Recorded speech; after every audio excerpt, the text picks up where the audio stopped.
Dan janganlah engkau nyaringkan bacaan doa atau sembahyangmu. Juga janganlah engkau perlahankannya.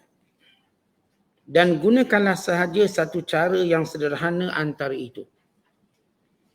Dan katakanlah, segala puji tertentu bagi Allah yang tiada mempunyai anak dan tiada baginya sekutu dalam urusan kerajaannya. Dan tiada baginya penolong disebabkan sesuatu kelemahannya. Dan hendaklah engkau membesarkan serta memuliakannya dengan bersungguh-sungguh. Kita berada pada ayat terakhir suratul Isra, iaitu bermula ayat 110 sehingga ayat 111. Sekaligus menutup penafsiran suratul Isra, surah yang ke-17 pada juzuk yang ke-15. Ayat-ayat yang kita bacakan ini menceritakan tentang cara berdoa dengan menggunakan dan menyebut nama Allah dan nama-nama Allah yang lain atau dikenali sebagai Al-Asma'ul Husna, nama-nama yang baik. Dan juga perintah Allah Subhanahu Wa Taala supaya bersederhana dalam membaca Al-Quran dari sudut kuat dan perlahan. Sama ada dalam bacaan di luar solat ataupun di dalam solat. Dan perintah mencari jalan pertengahan antara kuat dan perlahan. Kemudian penegasan Allah SWT bahawa Allah Ta'ala tidak punya sekutu. Bahawa Allah Ta'ala tidak mempunyai anak. Tidak mempunyai pembantu. Tidak ada yang melemahkan Allah SWT dan sifat Allah yang sentiasa maha besar, maha agung dan maha tinggi. Maka ini kesimpulan daripada ayat-ayat yang kita bacakan. Kalau kita melihat sebab turunnya ayat ini, kata para ulama tafsir, sebab turunnya ayat Qul Allah awid'ur Rahman, katakanlah wahai Muhammad, serulah kamu dengan nama Allah ataupun nama Ar-Rahman. Diriwayatkan daripada Ibnu Abbas, ketika mana Nabi SAW bersolat di Mekah pada suatu hari. Lalu Rasulullah berdoa di dalam solatnya dengan berkata, Ya Allah, Ya Rahman. Lalu orang musyrik ke Mekah berkata, Unzuru ila hadha as-sabi' yanhana an nad'u ilahain wa huwa yad'u ilahain. Fanazala qul Allah awidur Rahman. Ketika mana Rasulullah SAW sembahyang dan selepas itu baginda berdoa, Nabi menyebut Ya Allah, Ya Rahman. Lalu musyrik Mekah mendengar sambil berkata, tengok Muhammad ini, dia larang kita untuk menyembah dua Tuhan, dia pun sembah dua Tuhan juga. Satu namanya Allah, satu nama Ar-Rahman. Jadi musyrik Mekah dikeliru antara nama-nama Allah dengan Tuhan yang ramai, sebagaimana yang mereka sembah. Maka turun ayat ini, sama ada kamu berdoa dengan menggunakan kalimah Allah atau kalimah Ar-Rahman, bagi Allah itu nama-nama yang baik. Ada lain selain daripada nama Ar-Rahman. Kata Maimun bin Mahran, Nabi SAW pada permulaan menulis wahyu. Permulaan Rasulullah sebelum tulis wahyu, Nabi akan suruh sahabat menulis Bismikallahumma, dengan nama Allah. Sehingga turun ayat, Innahu min Sulaiman wa innahu bismillahirrahmanirrahim. Maka baginda SAW memulakan penulisan wahyu dengan ucapan, dengan tulisan Bismillahirrahmanirrahim. Lalu berkata musyrik Mekah, Hazar Rahim na'rifuhu, Famar Rahman. Kami tahu nama Ar-Rahim, yang ini penyayang. Rahman tu apa? Kami tak pernah dengar. Kata musyrik Mekah, maka turun ayat ini, Qul Allah awid'ur Rahman. Katakanlah wahai Muhammad, serulah nama Allah ataupun Ar-Rahman. Kata Dhahab, berkata ahli tafsir, dikatakan kepada Nabi SAW, innaka la tuqillu dhikrar Rahman wa qad akthara Allahu fit Taurat hadza isim fa anzalallahu ta'ala hadhihi ayat. Sebahagian pula berkata, wahai Muhammad, kenapa sikit benar dalam Quran sebut Ar-Rahman? Kamu sentiasa sebut sikit saja nama Allah iaitu Ar-Rahman. Sedangkan nama Ar-Rahman ini tercatat banyak dalam kitab Taurat. Maka Allah Ta'ala menurunkan ayat ini bagi menjawab. Ar-Rahman ke Ar-Rahim, dia semua nama Allah belaka. Tak ada isu sikit ataupun banyak. Semua ialah nama-nama Allah yang mulia, nama-nama Allah yang indah. Ia bukan merujuk kepada dua Tuhan, dia merujuk kepada nama-nama yang indah. Dan berkaitan dengan ayat, wala tajhar bi salatika wala tukhafit biha. Janganlah kamu menyaringkan solat kamu. Jangan kamu memperlahankannya, wabtaghi baina dzalika sabila, tetapi carilah jalan pertengahan. Diriwayatkan oleh Imam Ahmad, Bukhari dan Muslim dan Imam Tirmizi dan selainnya daripada Ibnu Abbasin radhiyallahu taala anhuma, ketika mana menafsirkan ayat wala tajhar bi salatika wala tukhafit biha. Jangan engkau nyaringkan dengan solat kamu, jangan juga engkau perlahankan. Katanya, nazalat wa Rasulullah sallallahu alaihi wasallam muhtafin bi Makkah.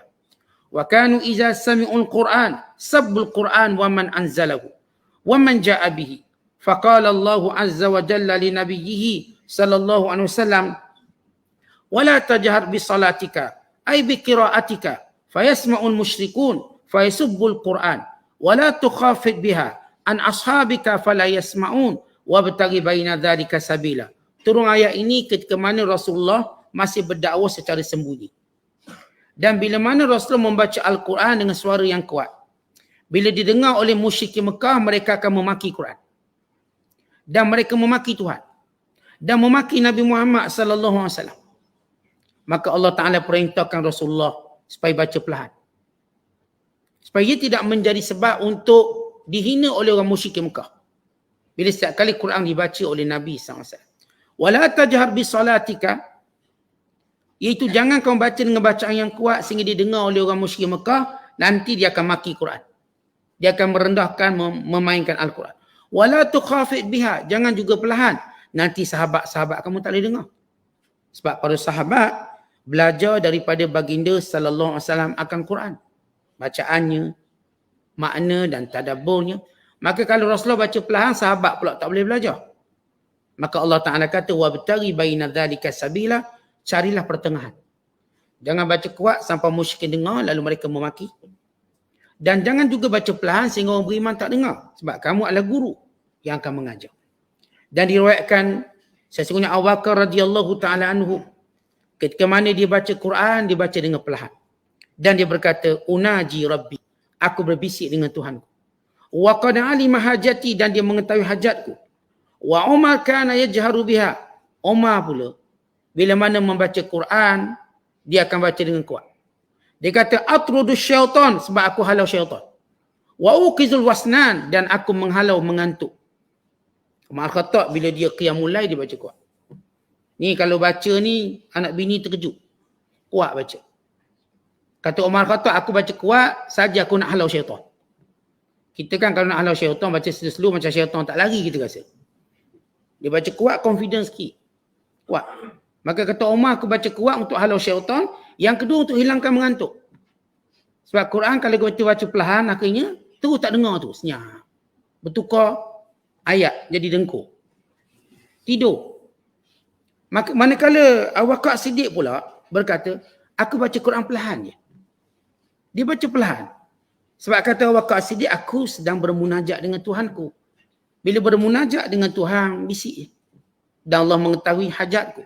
Maka Nabi SAW memerintahkan Abu Bakar, angkat sikit suara. Jangan perlahan sangat, sampai mulut juga tak bunyi. Maka ia akan cepat bosan dan sebagainya. Kerana bacaan Quran juga syiar. Salah satu syiar. Jangan perlahan sangat. Kata Rasulullah SAW kepada Abu Bakar, irfa' sautak. Angkat sikit suara kamu. Qalilan, angkat sikit. Dan Rasulullah memerintahkan Umar perlahan sikit. Di sini ada, sama ada membaca Quran ataupun berdoa. Semuanya kita mengikut apa yang Allah sebut. Wabtaghi baina dzalika sabila. Ambillah jalan tengah. Bukan kuat sangat, bukan perlahan sangat, tetapi sederhana. Sekiranya didengar oleh kita dan orang berdekatan dengan kita. Ini di antara sebab turun ayat. Manakala sebab turun ayat terakhir, Iaitu wa qulil hamdulillahilladzi lam yattakhidh walada. Diriwayatkan daripada Muhammad bin Ka'ab Al-Qurazi rahmatullahi alaih. Innal yahuda wan nasara qalu ittakhadallahu walada. Sesungguhnya orang Yahudi dan orang Kristian berkata Allah ada anak. Wa qalatil Arab, manakala orang Arab pula kata labbaika la syarika lak illa syarikan huwa laka tamlikuhu wa ma malak. Wa qala as-saibuna wal majus laula awliyaullah la dhalla fa anzalallah wa qul wa qulil hamdulillahilladzi lam yattakhidh walada al-ayah. Orang musyrikin, orang Yahudi dan Nasara kata Allah ada anak. Ini satu kesyirikan mereka. Manakala orang Arab pula kata Allah ada sekutu. Berhala-berhala ni sekutu. Dan lafaz talbiyah mereka labbaika la syarika lak. Iaitu ya Tuhanku kami datang, tiada sekutu bagimu melainkan sekutu yang kamu berikan. Sekutu yang kamu izinkan. Artinya seperti musyrik Mekah mengatakan Allah memang mengizinkan adanya sekutu-sekutu bagi Allah. Maka ini berhala-berhala.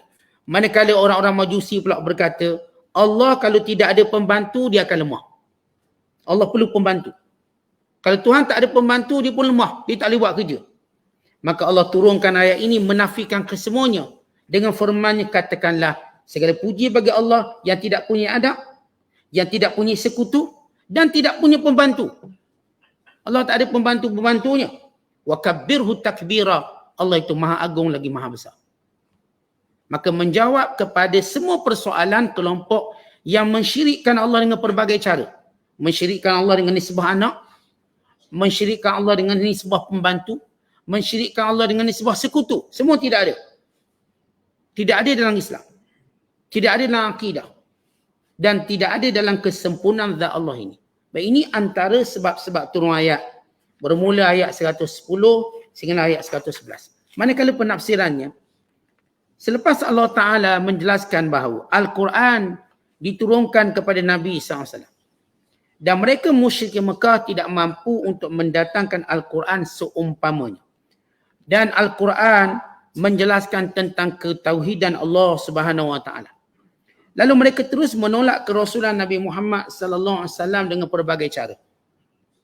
Maka Allah menceritakan kisah Fir'aun dan bagaimana kebinasaannya. Sesudah Allah Ta'ala menceritakan kisah Fir'aun dan bagaimana kebinasaannya bagi menunjukkan sifat atau keadaan yang sama yang akan berlaku kepada semua penentang para Nabi dan para Rasul di sepanjang zaman. Dan ini sunnatullah. Tidak ada Rasul yang ditentang melainkan umat yang menentangnya akan binasa. Melainkan yang menolaknya akan terhina. Melainkan yang tidak mempercayainya akan diazab oleh Allah SWT. Maka Allah Ta'ala menjelaskan tentang bagaimana keesaan Allah tidak bermaksud Allah Ta'ala hanya mempunyai satu nama. Allah punya nama-nama yang banyak, tetapi secara zat Allah itu esa. Untuk memahamkan musyrikin Mekah yang mula keliru dengan berkata Muhammad itu disuruh kita sembah Tuhan satu, dia pun ada Tuhan banyak juga, sekejap Ar-Rahman, sekejap Allah, sekejap Ar-Rahim, banyak dia. Maka Allah menjelaskan, menjawab kekeliruan ini, bahawa itlaq menyebut nama-nama Allah yang banyak itu menunjukkan kesempurnaan Allah SWT. Allah mempunyai nama-nama yang banyak. Tiada bezanya sama ada menyebut Allah atau Ar-Rahman atau Ar-Rahim. Tidak ada beza. Ia semuanya nama-nama Allah SWT. Ayyamma tad'u, apapun yang kamu seru, apapun yang kamu doa, Allah punya banyak lagi nama-nama yang lain. Bukan sekadar setakat Ar-Rahman, Allah Ta'ala punya banyak nama-nama yang lain yang menunjukkan kemuliaan Allah SWT. Disebut dalam hadis Nabi sallallahu alaihi wasallam. Rasulullah menyatakan, "Inna lillahi tis'atan wa tis'ina asman mi'atan illa wahidan man ahsaha dakhala jannah." Muttafaqun alaih. Maksudnya, bagi Allah itu 99 nama. Allah Ta'ala ada 99 nama. 100 melainkan satu, yakni 99. Sesiapa yang menghitungnya, maka dia akan masuk syurga. Dalam riwayat yang lain, man hafidhaha dakhala jannah. Siapa yang menghafaznya masuk syurga. Para ulama ketika mana membicarakan tentang nama-nama Allah, 99 nama Allah, Apakah Allah Ta'ala cuma mempunyai 99 nama? Ada dua pandangan ulama. Pandangan pertama berdasarkan hadis ini. Hadis Bukhari Muslim. Dan juga berdasarkan hadis Tirmizi daripada Abu Hurairah yang menyatakan bahawa Allah Ta'ala punya 99 nama. Dan hadis yang diriwayatkan oleh Imam Tirmizi di mana kata Abu Hurairah, oh Allah Ta'ala itu mempunyai nama berdasarkan apa yang disebut oleh Nabi sallallahu alaihi wasallam, dan nama-nama Allah itu ialah Ar-Rahman, Ar-Rahim, Al-Malik, Al-Quddus, As-Salam, Al-Mu'min, Al-Muhaimin, Al-Aziz, Al-Jabbar, Al-Mutakabbir, Al-Khaliq, Al-Bari, Al-Musawwir, Al-Ghaffar, Al-Qahhar, Al-Wahhab, Al-Razzaq, Al-Fattah, Al-Alim, Al-Qabid, Al-Basit, Al-Khafid, Al-Rafi', Al-Mu'izz, Al-Mudhill, Al-Sami' Al-Basir, Al-Hakam, Al-Adl, Al-Latif, Al-Khabir, Al-Halim, Al-Azim, Al-Ghafur, Al-Shakur, Al-Ali, Al-Kabir, Al-Hafiz, Al-Mukid, Al-Hasib, Al-Jalil, Al-Karim, Al-Raqib, Al-Mujib, Al-Wasi', Al-Hakim, Al-Wadud, Al-Majid, Al-Ba'is, Al-Shahid, Al-Haqq, Al-Wakil, Al-Qawi, Al-Matin, Al-Wali, Al-Hamid, Al-Muhsi, Al-Mubdi'u, Al-Mu'id, Al-Muhyi, Al-Mumid, Al-Hayyu, Al-Qayyum, Al-Wajid, Al-Majid, Al-Wahid, Al-Ahad, As-Samad, Al-Qadiru, Al-Muqtadiru, Al-Muqaddimu, Al-Muakhiru, Al-Awwal, Al-Akhiru, Al-Zahiru, Al-Batinu, Al-Wali, Al-Muta'ali, Al-Barru, Al-Tawwabu, Al-Muntaqimu, Al-Afuwu, Al-Ra'ufu, Malikul Mulk, Zul Jalali wal Ikram, Al-Muqsid, Al-Jami', Al-Ghaniyul Mughni, Al-Mani', Ad-Daru, Al-Nafi'u, Al-Nur, Al-Hadi, Al-Badi, Al-Baqi, Al-Waris, Al-Rashid, As-Sabur. Ini 99 nama. Berdasarkan hadis Abu Hurairah radhiyallahu ta'ala anhu. Maka sebahagian ulama menyatakan bagi Allah 99 nama. Tetapi kebanyakan ulama menyatakan bahawa Allah Ta'ala punya lebih daripada 99 nama. Lebih daripada itu. Bahkan kalau kita kira pun memang lebih. Termasuk kalimah Allah itu sendiri. Kalimah Allah itu sendiri menunjukkan bahawa Allah Ta'ala punya nama yang banyak. Bagi menunjukkan kesempurnaan dan kemuliaan. Dan bila Rasulullah SAW menyatakan siapa yang hafal. Baik, kenapa disebut siapa yang hafal? Ataupun man ahsaha, siapa yang menghitung dan membilang. Dia mana-mana lafaz ibadat, maka sunat dihafaz. Kerana bila mana dihafaz, menjadikan kita lebih dekat dengan Allah SWT. Sebab itu Al-Quran kena hafal. Dia tak cukup kita baca.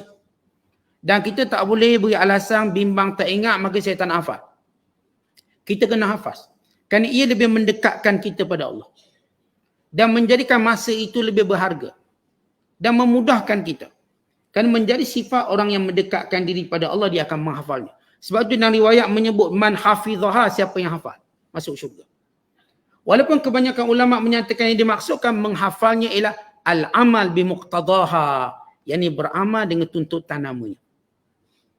Ulama ketika mana menyebut Asma'ullahul Husna, dia kata mengenali, mereka berkata mengenali nama-nama Allah merupakan a'lal matariq, satu matlamat yang tertinggi. Jadi, setiap orang kena usaha untuk mengenali nama-nama Allah. Bukan sekadar mengetahui makna dalam bahasa Melayu dan memahaminya dan meletakkannya pada sifatnya dan dalam membentuk perilaku dan juga akhlaknya serta tutur katanya. Ya, kalau kita ambil contoh sebagai satu contoh, sifat Ar-Rahman, yakni pemurah. Maka dengan sifat Ar-Rahman kita menjadi pemurah. Kalau sifat Ar-Rahim, yakni penyayang, maka dengan sifat ini kita menjadi seorang yang penyayang. Ini amal bimuqtadaha, beramal dengan tuntutannya. Dan Asma'ullahul Husna juga ialah satu cara untuk kita kenal Allah. Siapa yang membilang, menghitung dan memahami, mentadabbur nama-nama Allah, sekaligus dia akan kenal Allah. Dan sepakat ulama, ilmu tertinggi ialah kita mengenali Allah. Ini ilmu tertinggi, kenal Allah. Memang kita mesti berusaha untuk mengenali Allah, maka kenali Allah dengan nama-namanya, kemudian dengan sifat-sifatnya. Sebagaimana kita mengenali Allah dengan wahyunya.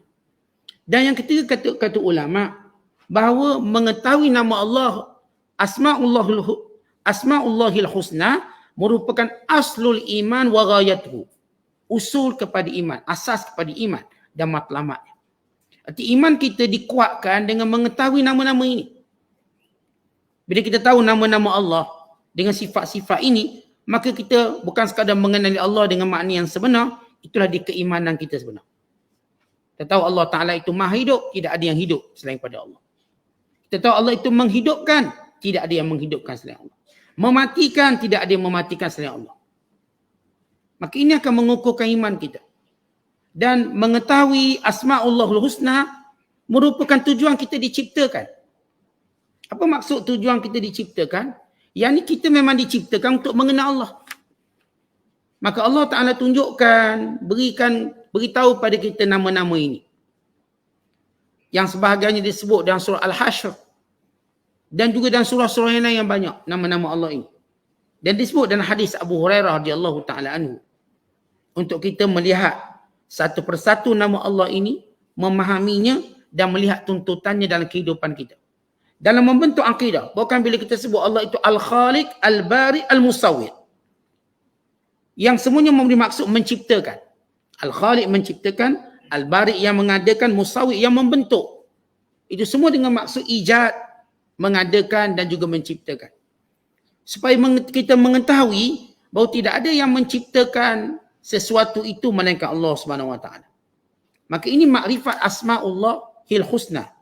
Mengetahui nama Allah yang indah tadi bukan sekadar dengan maksud menghafal, tetapi memahami tuntutannya, memahami maksudnya.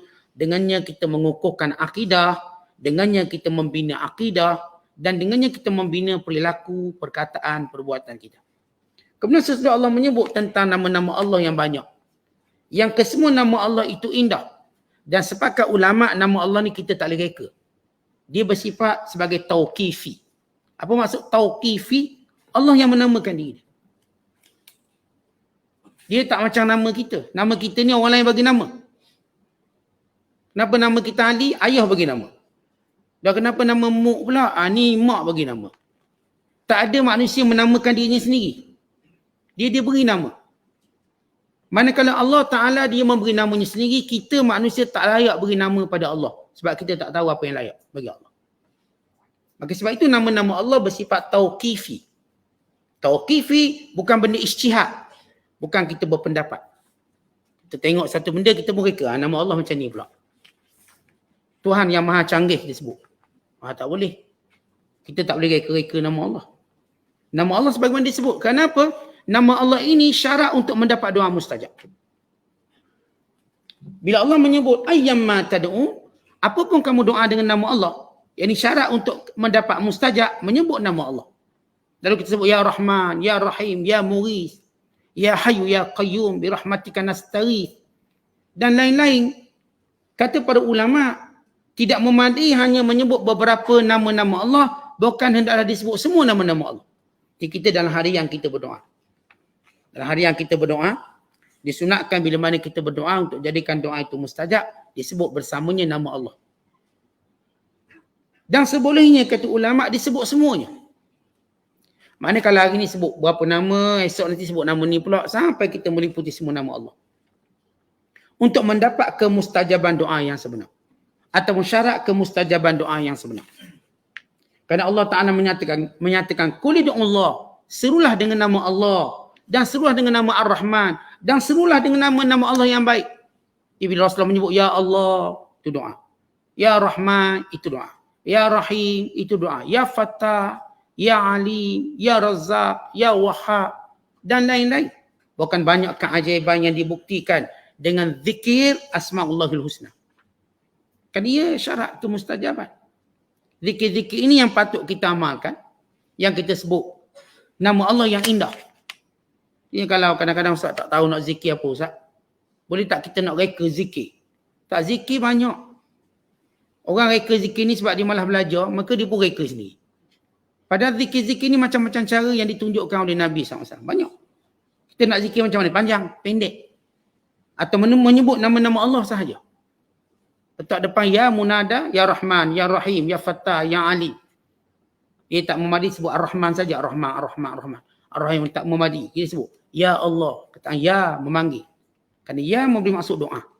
Dalam panggil nidak tadi, doa. Ataupun Allahumma ya Rahman, wahai Tuhan yang pemurah. Maka ini adab.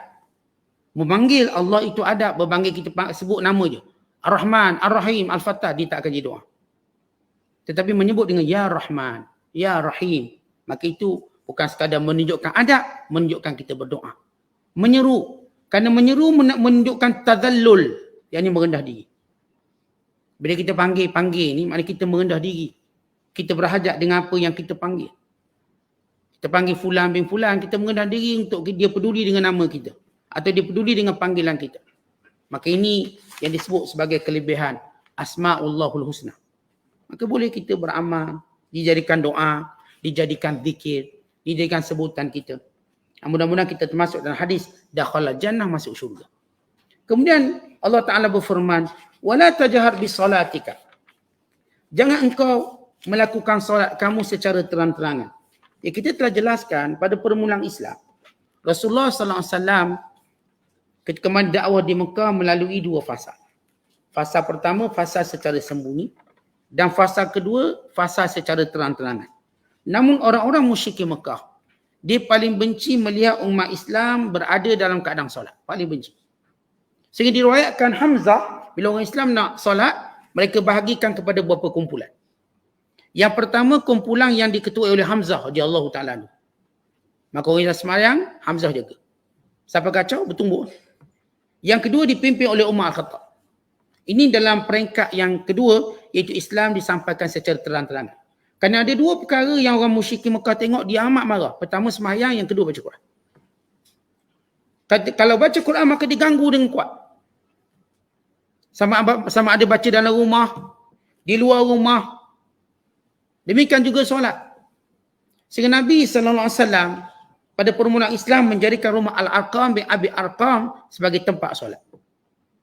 Dan Rasulullah pernah solat bersama Khadijah, bersama Zaid bin Harithah dan Ali bin Abi Talib di lembah-lembah kota Mekah. Supaya tidak diketahui. Kerana kalau orang kafir tengok orang Islam sembahyang, mereka akan mengancam dan melakukan penganiayaan. Bukan ketika mana Rasulullah solat, mereka letak perut unta atas belakang. Ketika mana solat, mereka ganggu dengan pelbagai cara. Kerana itu Allah mengajar orang beriman bagi mengelakkan kejahatan orang musyrik Mekah supaya ketika baca Quran atau ketika solat tidak dinyaringkan suara. Dan tidak juga perlahan sehingga melemahkan cara beribadat. Sebab ibadat kalau kita buat cara perlahan, dia melemahkan diri kita. Kalau kita zikir perlahan-perlahan, dia melemahkan kita. Dia mula-mula okey, lama-lama lemah. Sebab itu kita tengok orang berteriak bersorak tu dia selalu kuat. Tahu-tahu pingsan je. Yang berteriak bersorak. Tetapi dalam Islam kita ada adab. Jerit-jerit kuat pun tak boleh juga. Perlahan juga akan melemahkan motivasi kita. Kita sentiasa wa kana baina dzalika sabila, pertengahan. Khairul umur awsatuha. Sebaik-baik urusan itu pertengahannya. Maksud pertengahan kena pada tempatnya. Kalau sekiranya kalau saya baca Quran kadang tak ada gangguan dan orang pun memang nak dengar kita baca kuat, okey sila baca kuat. Kalau sekiranya dalam keadaan kita nak baca Quran tidak sesuai, bukan sekadar kalau kita sebut dalam wakil suasana ayat Quran ini, kerana musyrik Mekah yang menghina. Dan mungkin umat Islam yang bila dia jadi minoriti di negara-negara bukan Islam, mungkin mereka benci syiar-syiar seumpama ini. Maka orang Islam pun ingat ayat ini. Tapi ayat ini juga merujuk kita sesama kita juga. Kalau kita baca Quran sehingga mengganggu orang lain juga tidak digalakkan. Pernah Nabi berada di masjid. Setiap sahabat tadi baca kuat. Yang ni baca kuat Quran, yang ni baca kuat zikir. Lalu kata Nabi SAW, boleh tak kamu perlahankan? La tu'dhu ba'dukum li ba'din fil qira'ah. Jangan sebahagian kamu mengganggu orang lain kerana bacaannya atau kerana doanya. Kullukum munajin rabbah. Semua kamu sedang berdoa pada Allah. Fala yu'dhi ba'duhum ba'dan fil qira'ah. Jangan sebahagian mereka mengganggu sebahagian mereka Contoh kita duduk dalam masjid dan surau, yang ni baca Quran, yang ni baca Quran, yang ni berzikir, yang ni berdoa, yang ni mungkin duduk baca mengulang kaji ilmu, maka semua mesti melazimi suara sederhana. Tak boleh yang ni baca kuat sehingga ganggu yang ni baca. Kawan ni baru baca tajwid, belajar tajwid. Yang ni lancar sangat, dia gagap. Dia jadi gagap. Atau dia tak confident nak baca. Maka yang ni baca perlahan, yang ni baca perlahan. Yang ni pula mungkin dia tak baca Quran, dia sedang ulang kaji pelajaran. Maka jika kita juga tidak boleh mengganggu. Kata Rasulullah, jangan setiap orang kamu mengganggu orang lain. Tapi kalau sekiranya kita sama-sama memang bersepakat nak baca Quran kuat-kuat, itu terpulang. Kita memang sepakat untuk zikir kuat-kuat, itu terpulang pada kita. Tapi kalau dengan sebab zikir kita ganggu orang lain, maka ini tak digalakkan. Kalau setiap orang ada hak untuk berzikir, baca Quran, atau buat apa yang dirasakan penting untuk agama dia. Maka ini juga termasuk dalam teguran ini. Wala tajhar bi salatika wala tukhafid biha wabtaghi baina dzalika sabila. Jangan perlahan sangat, jangan kuat sangat, jangan perlahan sangat, carilah jalan pertengahan. Sesudah Allah Ta'ala mengajar cara ibadat kepada orang beriman, maka ditutup ayat ini pada ayat terakhir 111. Yang disebut oleh para ulama, itu ayat yang terakhir ini, Alhamdulillah wa qul alhamdulillah. Allah mengajar kepada kita bagaimana cara untuk memujinya. Dengan menyebut Alhamdulillah, ay wa qul lillahil hamdu wasyukr ala man an'ama ala ibadihi wa huwal mawsufu bis sifati thalath at-taliyati litanzihi nafsihi anin naqaisi. Allah ajar dalam ayat ini macam mana kita nak puji Allah dengan menyebut Alhamdulillah. Lafaz ini, itu ayat 111, lafaz ini ialah lafaz memuji Allah. Alhamdulillahilladzi lam yattakhidh walada wa lam yakul lahu syarikun fil mulk wa lam yakul lahu waliyyun minadh-dhul wa kabbirhu takbira. Ini ialah lafaz cara nak puji Allah. Maka kita boleh sebut banyak kali. Sebut banyak kali. Kerana dalam ayat ini Allah Ta'ala menyebut tentang 3 perkara yang Allah Subhanahu Wa Ta'ala bersih daripadanya atau tidak ada kena mengena dengannya. Ini dipanggil lafaz tanzih. Apa maksud lafaz tanzih? Lafaz pembersihan Allah. Itu pembersihan daripada segala kekurangan yang dituduh dan dinisbahkan pada Allah. Iaitu ada anak, ada sekutu, ada pembantu. Allah tiada kaitan. Sebab itu dalam ayat ini, dalam zikir ini, dia mengandung 3 benda ni. Tanzih. Iaitu pertama, nak beritahu Allah Ta'ala tidak pernah ada anak. Tidak berhajat kepada anak. Berkeinginan untuk punya anak ialah sifat makhluk. Dan Allah itu bukan makhluk. Maka ini menolak perbuatan ataupun kata-kata tuhaman orang Yahudi yang berkata Uzair anak Allah, atau Nasara yang berkata Masih anak Allah, Isa alaihissalam anak Allah. Dan yang kedua, nak beritahu Allah tiada sekutu. Dalam pemerintahan tidak ada. Allah tidak berhajat kepadanya. Kalau Allah berhajat pada sekutu, maka Allah Ta'ala lemah. Dan kalau banyak sekutu, banyak Tuhan akan berbalah.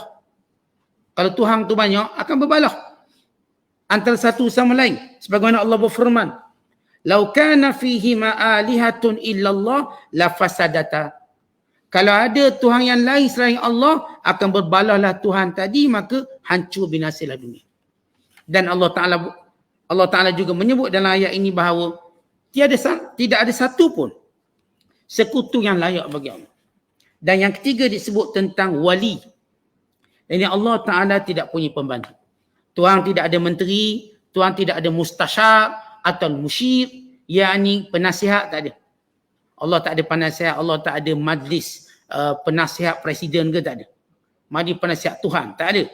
Allah tidak berhajat kepada semua itu kerana semua itu makhluk. Allah Ta'ala itu esa daripada segala-galanya, sebagaimana juga kita membaca suratul Ikhlas bila Allah menyebut Qul huwallahu ahad, Allahus samad, lam yalid wa lam yulad wa lam yakul lahu kufuwan ahad. Diriwayatkan bahawa Nabi SAW menamakan ayat ini sebagai ayatul izzi. Apa maksud ayatul izz? Tanda-tanda keagungan Allah. Ayatul izz. Dan diriwayatkan daripada Abdul Razak, daripada Abdul Karim bin Abi Umayyah, dia berkata, kana Rasulullah sallallahu alaihi wasallam yu'allimul ghulam min Bani Hashim iza afsaha alhamdulillah ila akhir ayat 7 marat. Rasulullah sallallahu alaihi wasallam, ayat ini Nabi ajar kepada kanak-kanak bila dah petah bercakap. Budak-budak bila dah pandai bercakap, Nabi ajar ayat ini dibaca sebanyak 7 kali. Iza afsaha. Maknanya kadang-kadang kita tuan-tuan sekalian, bila anak kita mula pandai bercakap, kita nak ajar apa? Anak kita dah boleh sebut lori, bas, basikal, boleh sebut belaka dah. Dia dah boleh cakap, boleh mengajuk kita bercakap. Dah boleh buat lawak sendiri, idea sendiri. Maka sayugia kita mengajar kepadanya suatu benda yang berkait dengan akidah dia. Anak-anak bagaimana nak ajar dia berkait dengan akidah sedangkan dia belum faham dengan sebenar? Ajar cara membaca. Baca. Tentang awal pendidikan akidah pada anak-anak kita ialah membacakan dan menyuruh dia menghafal ayat-ayat akidah. Seperti ayat Qul Huwallahu Ahad. Sebab itu bila anak kita lahir je, yang pertama kita lafazkan lafaz akidah, azan ditinggalkan. Dia dengar dulu sebab waktu itu dia belum boleh tardid ulang balik. Dia dengar lafaz azan, dia dengar lafaz iqamah. Dan nanti bila iza afsaha, dia dah pandai cakap, maka ajar dia ayat ni. Wa qulil hamdulillahilladzi lam yattakhidh walada wa lam yakul lahu waliyyun. Sampai habis ayat ni ajar pada anak kita biar diulang sebanyak 7 kali. Jadi ulang sebanyak 7 kali sebagai satu cara penanaman akidah. Itu ajar pada dia wa qul hamdulillahilladzi lam yattakhidh walada wa lam yakul lahu syarikun fil mulk wa lam yakul lahu waliyyun minadh-dhul wa kabbirhu takbira. 7 kali. Diriwayatkan juga ada satu khabar, ini satu riwayat menyebut bila ada seorang lelaki mengadu kepada Rasulullah hutang banyak. Dia kata, ya Rasulullah, aku ni hutang banyak. Lalu kata Nabi sallallahu alaihi wasallam, bacakanlah, baca kul id'ullah aw id'ur rahman hingga akhir ayat. Dibaca daripada ayat 110 sehingga ayat 111 yang kita tafsirkan pada malam ini.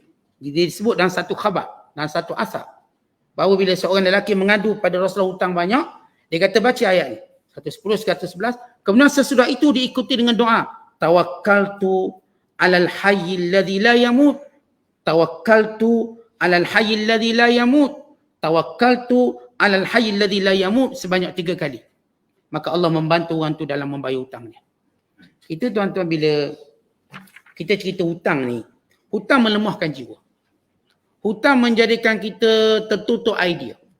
Hutang menjadikan kita hina. Hutang menjadikan kita duka cita. Hutang menjadikan kita lemah untuk bekerja.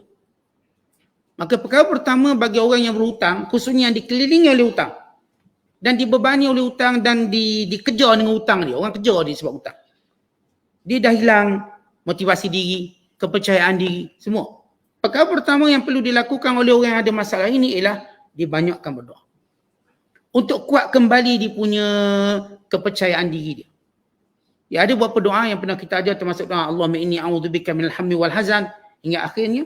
Termasuklah doa Allahumma aghnini bihalalika an haramika wa bifadlika amman siwaka. Dan termasuklah dengan amalan ini. Dibaca ayat 110, 111. Kemudian kita ikuti dengan doa yang ringkas. Tawakkaltu alal hayyil ladzi la yamut. Aku bertawakal pada Tuhan yang maha hidup, yang tidak mati. Dibaca 3 kali. Ayat Al-Quran bukan sekadar petunjuk. Bukan sekadar hidayah, ia juga zikir. Ia juga pahala, ia juga doa. Sifat Al-Quran ni, tuan-tuan, yang pertama dialah petunjuk. Sifatnya petunjuk. Itu yang pertama, asas dia. Dan dia juga adalah zikir yang menjadikan kita dapat pahala waktu mana kita membaca setiap ayat-ayatnya. Dan yang ketiga, dia juga merupakan doa. Bila mana kita baca Quran, kita sedang berdoa kepada Allah, bermunajat. Maka siapa yang sibuk baca Quran, maka Allah perkenankan dan Allah beri pada dia lebih daripada orang yang secara khusus berdoa. Yang sibuk baca Quran ni Allah beri dia apa yang dia kehendaki, walaupun dia tak sebut. Kerana sifat Al-Quran tadi adalah doa. Maka termasuklah ikhtibas, mengambil sebagian ayat untuk dijadikan doa. Dan digabungkan dengan zikir-zikir yang lain. Untuk mendapat kelebihan, mendapat perlindungan, memohon ditunaikan hajat dan sebagainya. Maka ini tiada larangan ataupun tiada halangan daripada mana-mana orang-orang yang berilmu. Kerana ia adalah kelebihan Al-Quran yang mempunyai pelbagai mukjizat dari semua sudut, dari semua keadaan. Wallahu a'lam. Assalamualaikum.